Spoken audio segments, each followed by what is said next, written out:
नमस्कार दोस्तों, मुद्दा क्या है कि नए एपिसोड में आपका स्वागत है।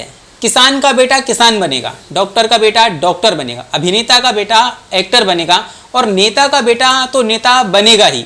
जब तक दुनिया में नेपोटिज्म है, ये प्रथा चलती ही रहेगी और योग्यता मूक बनी देखती रहेगी।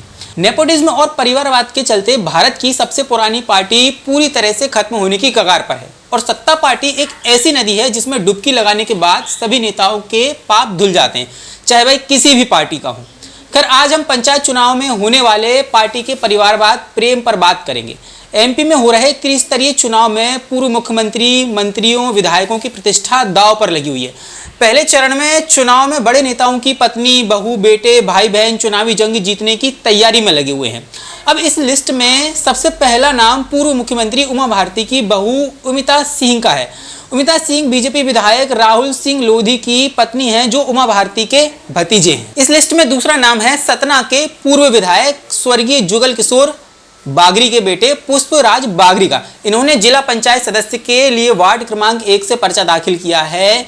बीते विधानसभा उपचुनाव में टिकट न मिलने पर इन्होंने बागी होकर चुनाव लड़ा था, पर बीजेपी विधायकों के आश्वासन पर पर्चा वापस भी ले लिया था। इस लिस्ट में तीसरा नाम है वन मंत्री विजय शाह के बेटे दिव्यादित्य शाह का, जिन्होंने खंडवा जिला पंचायत के वार्ड क्रमांक 14 से अपना नाम दाखिल किया हुआ है।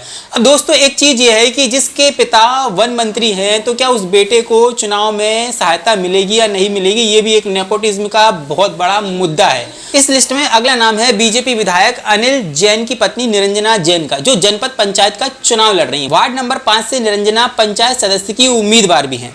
अगला नाम है टीकमगढ़ के भाजपा विधायक राकेश गिरी की दो बहनें, जिन्होंने जनपद पंचायत के सदस्य के लिए नामांकन भरा है। बहन कामनी गिरी वर्तमान में टीकमगढ़ से जनपद पंचायत की अध्यक्ष हैं और दूसरी बार वार्ड क्रमांक 22 से उम्मीदवार भी हैं। और दूसरी बहन है रागिनी, जिन्होंने वार्ड क्रमांक 13 से नामांकन दाखिल किया है।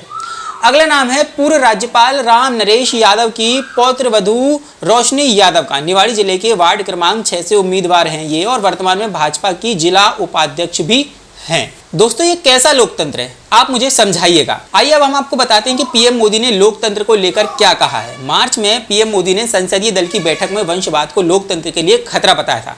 उन्होंने कहा कि हमें इसके खिलाफ जंग लड़ना होगा। परिवारवाद के खिलाफ अगर हम दूसरी पार्टियों से जंग लड़ रहे हैं तो हमें अपनी पार्टी पर भी विचार करना चाहिए।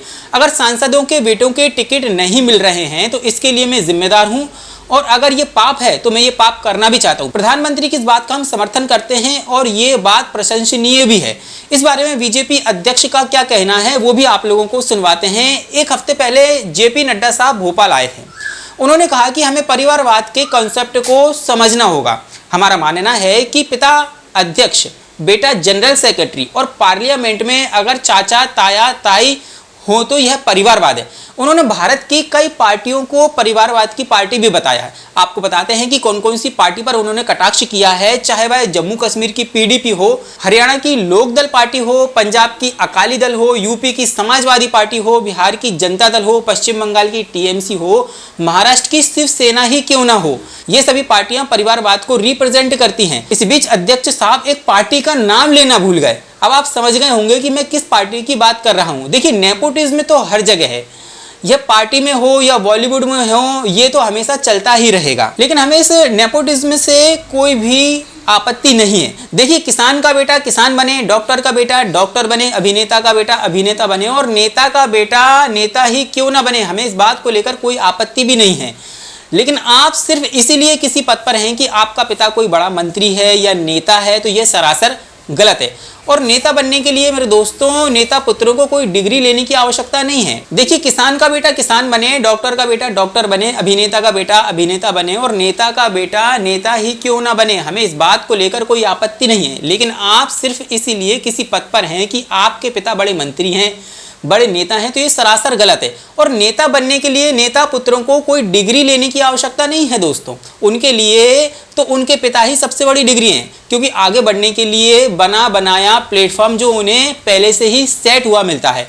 चलिए, तो आज के लिए सिर्फ इतना ही। और ये एपिसोड आपको कैसा लगा, आपकी क्या राय है, हमें कमेंट बॉक्स में जरूर से जरूर बताएं। धन्यवाद और जय श्री राम।